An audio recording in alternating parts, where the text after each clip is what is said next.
Today we're really happy to have two wonderful poets, Toy Derricotte and Denise Duhamel.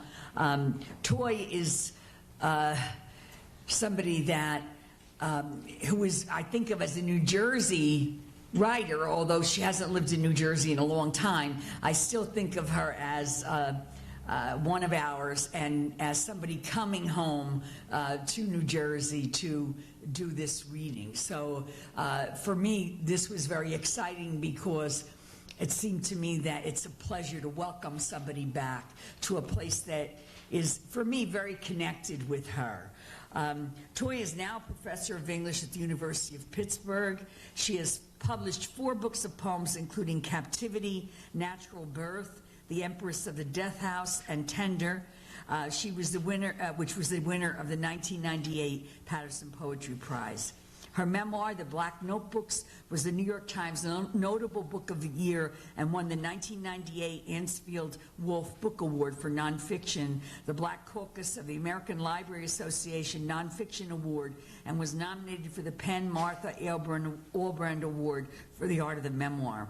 Her honors include the Lucille Medwick Memorial Award from the Poetry Society of America, the Patterson Poetry Prize, 2 Pushcart Prizes, the Distinguished Pioneering of the Arts Award from the United Black Artists, and fellowships from the National Endowment for the Arts, the New Jersey State Council on the Arts, the Guggenheim, and the Maryland State Arts Council. She co-founded Cave Canem, a workshop and retreat for African American poets. Sharon Old says of her, "This is one of the most beautiful and necessary voices in American poetry today." I want to add to that this necessity in her work is the voice that we have to hear, the voice that is telling us about experience in a truth-telling way, and that makes us, that pulls us into the life that she's lived, her past life, and the life that she lives as a woman throughout her life. I love her poetry. I love her. Let's welcome Toy Derricotte. Books. Today, Lorca and Pound fell off my shelf. They lay there on the floor like a couple of drunks. How humble are the lives of books, how small their expectations. They wait quietly, pressed together, to be called into the light. When you open them, they tell you everything they know. They exhaust you with secrets, like convicts or madmen, too eager to speak.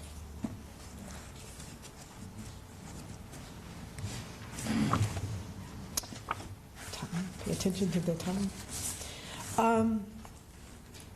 I used to, at least once or twice a week, go sit in front of 9 Rutherford Place, which was William Carlos Williams' address, and when I lived in New Jersey.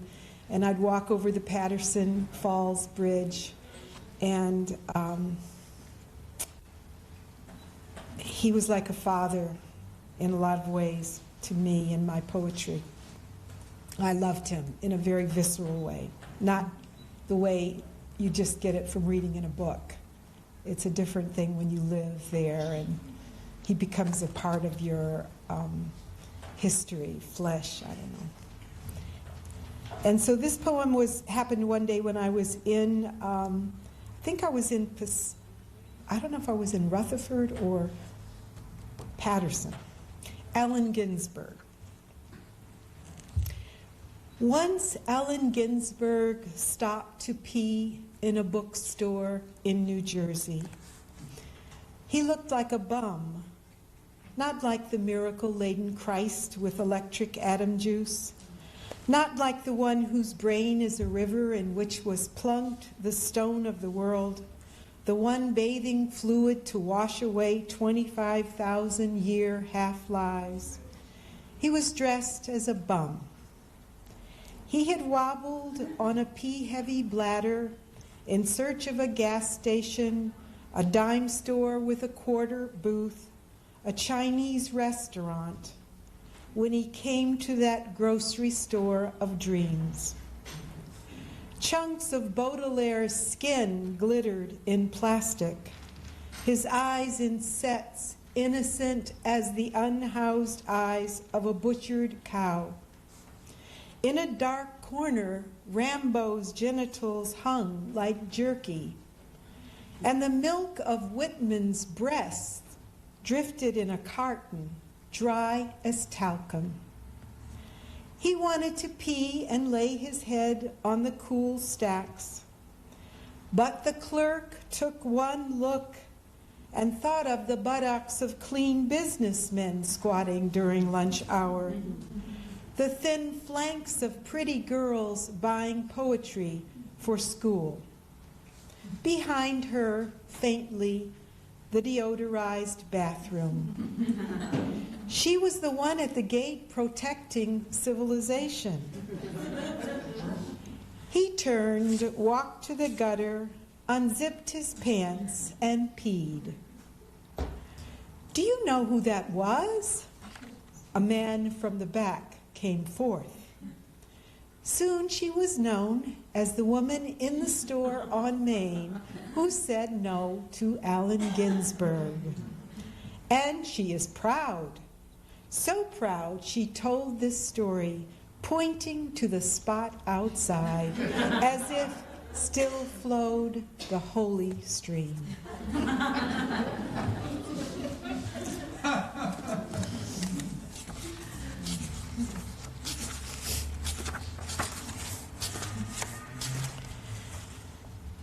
I grew up in Detroit, Michigan, and there was a section of town called Black Bottom where all black people lived together, and if you were a doctor or if you were poor, you know, we all lived together in this section. And it was a very rich and vital section of the city. And as people got more money, some people would move out to other sections. We made other sections. There was a section where the very wealthy people lived, people who owned good businesses, very good businesses, insurance companies and things like that. And they got mansions and a whole different lifestyle. And then there were the middle class people like my family, postal workers and factory workers and teachers who lived in this new section called Conant Gardens. And it was kind of the first middle-class black section in Detroit, Michigan. So my uncle, everybody in the house, we lived with my aunt and uncle, and my mother, father, and I. And everybody needed a couple jobs, you know. And so my uncle was a postman, but then he came home and he raised minks. So we had 500 minks living in our backyard. And it's quite an amazing thing if you've ever been on a mink farm. But how they keep them, each one has a separate cage. And you have to be very careful to keep these pelts very beautiful, right? Which means not too much intimacy. And each little cage has a house on back, and the house has 2 floors in it. And they put straw on the back floor, and you cover the roof with tar. It's like a real little house because the minks go in when it's hot and when it's cold, and they're protected, and they're fed very carefully with food, with proteins and everything because of the fur. So you take very good care of them, but they're wild. And the minks happen to be one of the things that in my childhood that I loved. They were so beautiful. And also, they were nicer to me than some of the other people in my family. So I would hang out with the minks a lot. When I was 2 and 3 years old, I'd be backyard with the minks, trying to make friends. And they always acted like they didn't know me, you know? The minks. In the backyard of our house on Norwood, there were 500 steel cages lined up, each with a wooden box roofed with tar paper. Inside, 2 stories with straw for a bed. Sometimes the mink would pace back and forth wildly, looking for a way out. Or else they'd hide in their wooden houses, even when we'd put the offering of raw horse meat on their trays, as if they knew they were beautiful and wanted to deprive us. In spring, the placid kits drank with glazed eyes. Sometimes the mothers would go mad and snap their necks. My uncle would lift the roof like a god who might lift our roof, look down on us, and take us out to safety. Sometimes one would escape. He would go down on his hands and knees, aiming a flashlight like a bullet of light, hoping to catch the orange gold of its eyes. He wore huge boots, gloves so thick their little teeth couldn't bite through. They're wild, he'd say, never trust them. Each afternoon, when I put the scoop of raw meat rich with eggs and vitamins on their trays, I'd call to each a greeting. Their small, thin faces would follow as if slightly curious. In fall, they went out in a van, returning sorted, matched, their skins hanging down on huge metal hangers pinned by their mouths. My uncle would take them out when company came and drape them over his arm, the sweetest cargo. He'd blow down the pelt softly, and the hairs would part for his breath and show the shining underlife, which, like the shining of the soul, gives us each character and beauty. And the other poem about that time is Black Bottom. And again, that was the place where all the black people in the 20s or before lived all together, no matter what your status was. And then that changed later. And Toni Morrison, a lot of big cities have sections of town called Black Bottom. And Toni Morrison in Sula says that it came from a joke that black people would tell about themselves, how in southern towns, when after the Civil War, when black people were given land, they would say, well, why is our land always at the top of the hill? Because the most fertile land is at the bottom. And the white people would say, because the top of the hill is the bottom of heaven. When relatives came from out of town, we would drive down to Black Bottom, drive slowly down the congested main streets, Beaubien and Hastings, trapped in the mesh of Saturday night. Freshly escaped black middle class, we snickered and were proud. The louder the streets, the prouder. We laughed at the bright clothes of a prostitute, a man sitting on a curb with a bottle in his hand. We smelled barbecue cooking in dented washtubs, and our mouths watered. As much as we wanted it, we couldn't take the chance. Rhythm and blues came from the windows, the throaty voice of a woman lost in the bass, in the drums, in the dirty down and out, the grind. I love to see a funeral, then I know it ain't mine. We rolled our windows down so that the waves rolled over us like blood. We hoped to pass invisibly, knowing on Monday we would return safely to our jobs, the post office and classroom.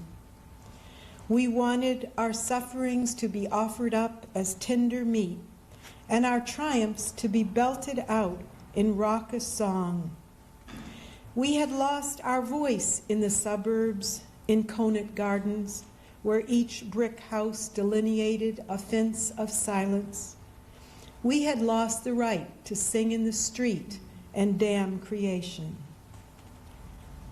We returned to wash our hands of them, to smell them, whose very existence tore us down to the human.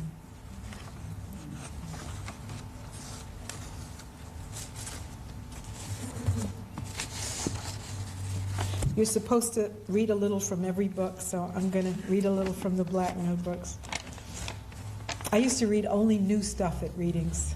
You used to do that in New Jersey. You had to, they pushed you. You always got to read your new stuff. Lightning Bug. I taught in the Poets in the School program in New Jersey for probably about 20 years. I loved it. And I worked in thousands and thousands of schools and drove hundreds and hundreds of miles. And some of those kids are still writing poems, which is the best thing of all. Lightning Bug. I asked the children to do a self-portrait with words.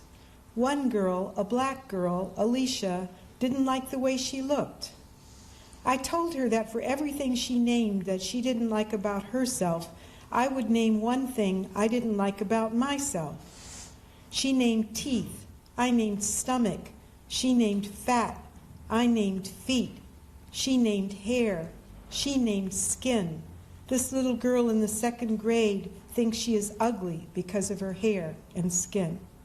She said the only pretty girl in class is Tracy, the white girl. I sat down next to her and told her how, when I was in 2nd grade, all the girls were drawing pictures of white women, movie stars, and saying when they grew up they wanted to look like them. I asked her if she understood what I was saying. She said I was trying to tell her that she would never be white.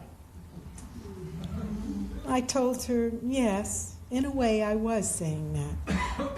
Another girl in class said if you were going to black Muslim school, you would think white people were ugly. I told Alicia that she was beautiful, her hair, her eyes, her skin, her nose. I told her the most beautiful thing about her is the energy inside her, which is so full and bright, it bursts out as if she has a lightning bug inside. She wrote this poem. My name is Alicia.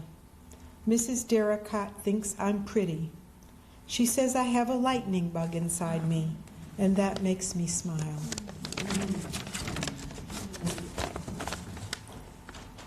Baby pictures. I had asked the 4th graders to bring in baby pictures. I was going to play a game with them, have them guess which picture belonged to which 4th grader, talk about being a baby, and write. That morning, as the children mixed their pictures in a pile, the face of the only black girl in the room came to me with new clarity. I sensed this game might put her in danger. The children fumbled over several pictures, guessing, Tracy? Sharon? When I held up Deborah's picture, they didn't hesitate. That's Deborah, they said in unison. Deborah looked shocked. How did they guess me so fast? She looked hurt, as if she had been discovered in a good hiding place. How did they know that was me? Either the children didn't consciously know, or else they were ashamed to say. One girl said, you can tell by her brother standing next to her. I thought of the way Deborah sits in the last seat, the last row, as far back as possible. Still, she sticks out like a sore thumb. That's Deborah, they all said in unison. Her face fell in disbelief. She came up to look at the picture, trying to discern what had given her away. She held it up, turning it, talking to herself. But how did they know that was my brother?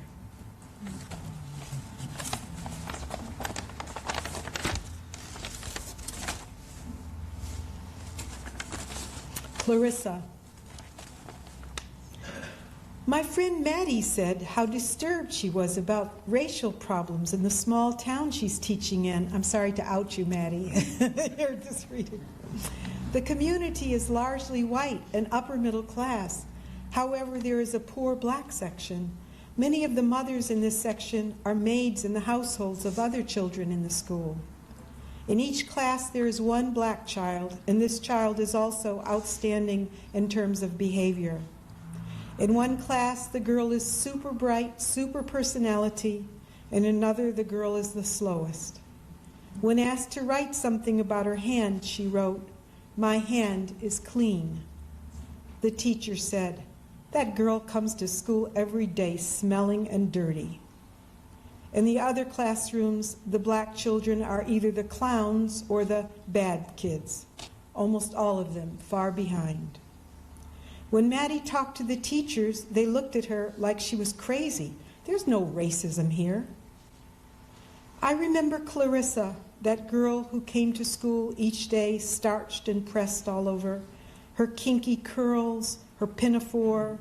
I think of her oiled gold skin, her knobby knees and thin calves like a filly's. She always talked at the wrong time, stood up at the wrong time, had to go to the bathroom. "Clarissa, didn't you go when the other children went?"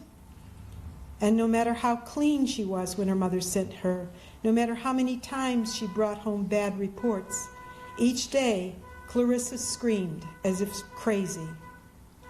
I think of the teacher lifting her, screaming, away from the dollhouse where the other girl whines, "She's taking my doll," holding her kicking feet away, carrying her down the hall at arm's length to the office, as if she had the plague. Clarissa screams for her body lifted against her will, screams because her mother will beat her, screams because she will sit all morning in the window of the principal's office where everyone will see her. How did this happen? By first grade, it is already too late, and in spite of her mother, who spent her maid's paycheck on a white pinafore so Clarissa would fit in, she doesn't fit in. And her mother isn't strong enough to beat that devil out of her. What makes Clarissa jump out of her skin?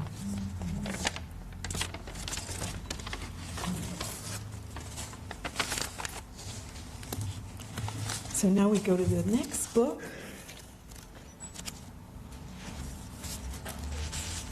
Peripheral. Maybe it's a bat's wings at the corner of your eye, right where the eyeball swivels into its pocket. But when the brown of your eye turns where you thought the white saw, there's only air and gold light, reality, as your mother defined it. Milk, no milk. Not for years did you learn the word longing, and only then did you see the bat, just the fringe of its wings, beating, its back in a heavy black coat.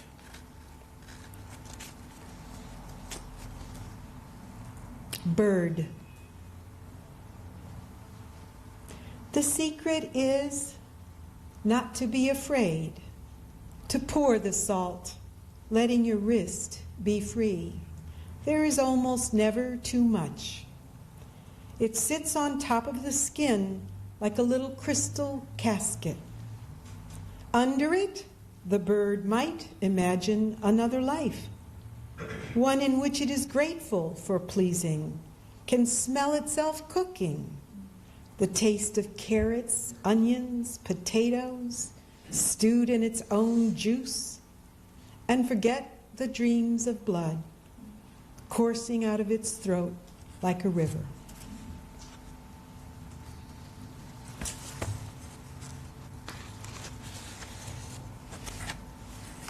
Grace Paley reading. Grace has a very particular style, if you've ever seen her read, chewing gum and in her white sneakers. And she's very lovable. And she has a lot of things on her mind, as this poem indicates.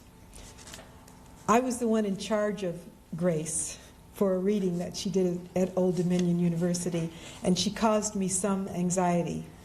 And therefore, I rewarded her by writing this poem. Grace Paley reading. Finally, the audience gets restless, and they send me to hunt for Grace. I find her backing out of the bathroom, bending over, wiping up her footprints as she goes with a little sheet of toilet paper, explaining, in some places, after the lady mops, the bosses come and check on her. I just don't want them to think she didn't do her job.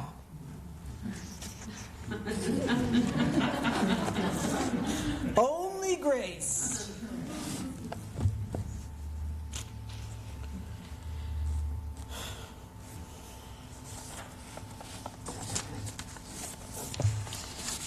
A couple new ones.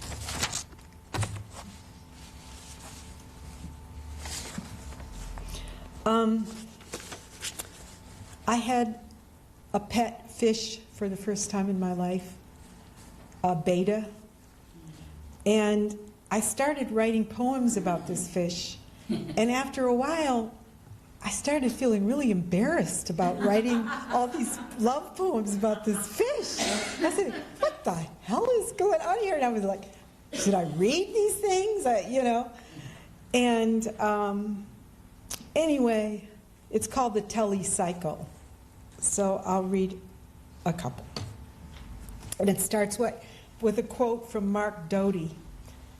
Love by which I mean a sense of tenderness toward experience, of being held within an intimacy with the things of this world. Why would a black woman need a fish to love? Why did she need a flash of red living in the corner of her eye, as if she could love nothing up close, but had to step away from it? Come back to drop a few seeds and let it grab onto her, as if it had caught her on some hook that wouldn't hurt. Why did she need a fish to write of, that little thorn, or among the thorns, that flower? What did her love have to do with 500 years of silence, and then this coming up like a small word, a bubble? What does it have to do with the graveyards of the Atlantic in her mother's heart?